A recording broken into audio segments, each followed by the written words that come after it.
गोपालपुर गांव में कोमल पिछले कुछ महीनों से बिरयानी की दुकान चला रही थी। कोमल के पति मोहन का 6 महीने पहले एक बीमारी के कारण निधन हो गया था, जिसके बाद कोमल ने अपने परिवार को संभालने का जिम्मा उठाया। अरे कोमल भाभी, आपके हाथों की बिरयानी जब तक ना खाऊं तो मेरे दिन की शुरुआत ही नहीं होती। चलो जल्दी से एक प्लेट ताजा बिरयानी लगा दो। हाँ, क्यों नहीं, अभी लगा देती हूँ। इतना कहकर कोमल कैलाश के लिए बिरयानी लगा देती है। कैलाश बिरयानी खा ही रहा होता है, तभी वहाँ पर कोमल की पड़ोसन विमला का आना होता है। अरे कोमल बहन, जरा बिरयानी पैक कर दो। मेरे पति को तो अब घर का खाना अच्छा ही नहीं लगता है, हर वक्त सिर्फ बिरयानी बिरयानी करते रहते हैं। आखिर इस बिरयानी में क्या जादू डालती हैं जो गांव के लोग खींचे चले आते हैं। ये तो बस अपना प्यार है जो लोगों को यहाँ तक खींच लाता है। 30 दिन में 20 दिन तो मेरे घर खाना ही नहीं बनता, और मेरे बच्चों को भी तुम्हारे हाथों की बिरयानी में बहुत स्वाद आता है।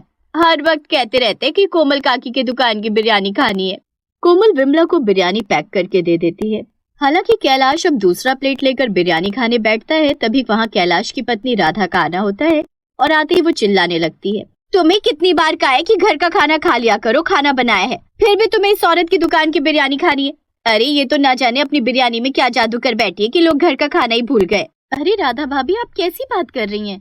ये मेरी बिरयानी की दुकान में अपनी बदौलत चला रही हो। मैंने तो किसी को ये नहीं कहा कि आप मेरी दुकान पर खाना छोड़कर बिरयानी खाने आओ। तूने बेशक इन्हें ये नहीं कहा कि अपने घर का खाना छोड़कर बिरयानी खाने आओ, लेकिन तेरी बिरयानी में ना जाने कौन सा ऐसा काला जादू किया है तूने जो लोग यहीं आते हैं। इस औरत से और अपने पति से परेशान हूँ मैं, और तुम अब घर भी चलोगे या मार खाकर जाओगे? राधा कोमल को खरी खोटी सुनाकर अपने पति को वहाँ से लेकर घर चली आती है, लेकिन कोमल राधा की बातों का बुरा नहीं मानती।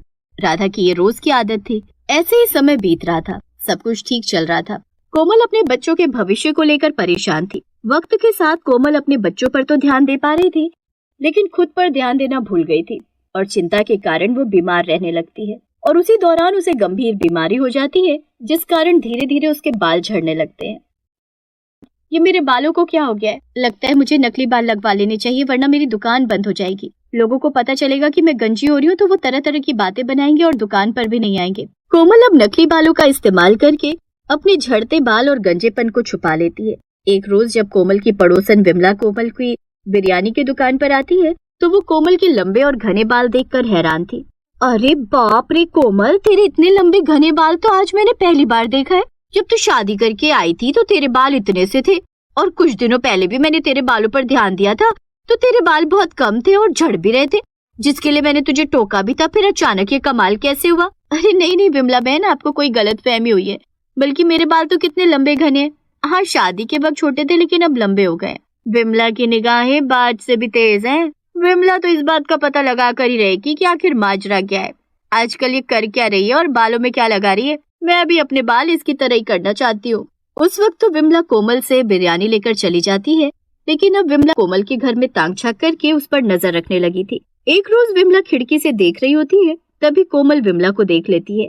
अरे विमला बहन, अंदर आ जाओ। क्या ताक झांक कर रहे हो आप खिड़की से? मैं तो अपने बेटे को देख रही थी कि कहीं तेरे घर तो नहीं आया खेलने। नहीं, बच्चों में आपस में बनती नहीं है, तो आपका गोलू मेरी दिव्या के साथ खेलने नहीं आता। अच्छा ठीक है, चलती हूँ। बस यही देख रही थी, कहीं तू मुझे कुछ गलत तो नहीं समझ रही ना? अरे ये कैसी बातें कर रही हो विमला बहन, मैं तो बस आपको देखकर पूछ रही थी कि कुछ खो तो नहीं गया आपका, या कोई और बात है। विमला उस वक्त तो चली जाती है। अब लगातार वो कई दिनों तक कोमल पर नजर रखती है, लेकिन उसके घने लंबे बालों के राज के बारे में विमला को कोई सुराग हाथ नहीं लगता। एक रोज विमला लाला की दुकान से सामान लाने जा रही होती है। सुबह का वक्त और कोमल दुकान पर जाने की तैयारी कर रही थी, तभी विमला चोरी छिपे खिड़की से कोमल को देखती है। कोमल तो गंजी हो चुकी है, इसका मतलब उसे किसी तरह की गंभीर बीमारी तो नहीं जो उसे विक्स इस्तेमाल करना पड़ रहा है। उस वक्त कुछ नहीं बोली। कुछ देर बाद कोमल की दुकान पर पहुंचती है और कोमल के पीछे खड़ी हो जाती है। कोमल विमला को पीछे खड़ा देखकर डर जाती है। अरे आपने तो डरा ही दिया, क्या बात है विमला बहन, सब ठीक तो है ना? बिल्कुल सब ठीक है, मैं तो बस तेरे घने लंबे बालों को देख रही थी, बड़े खूबसूरत हैं। लेकिन मैं ये भी जानना चाहती हूँ कि तुझे कोई बीमारी तो नहीं है? मैं कुछ समझी नहीं, आप कहना क्या चाहती हैं विमला बहन? कोमल के इतना कहते ही विमला कोमल के बालों को पकड़कर खींच देती है, जिससे कोमल ने जो विग लगाया होता है वो विमला के हाथों में आ जाता है और कोमल पूरी तरह से गंजी थी। आगे क्या हुआ कोमल के साथ, ये देखने के लिए नेक्स्ट एपिसोड का इंतज़ार ज़रूर कीजिएगा।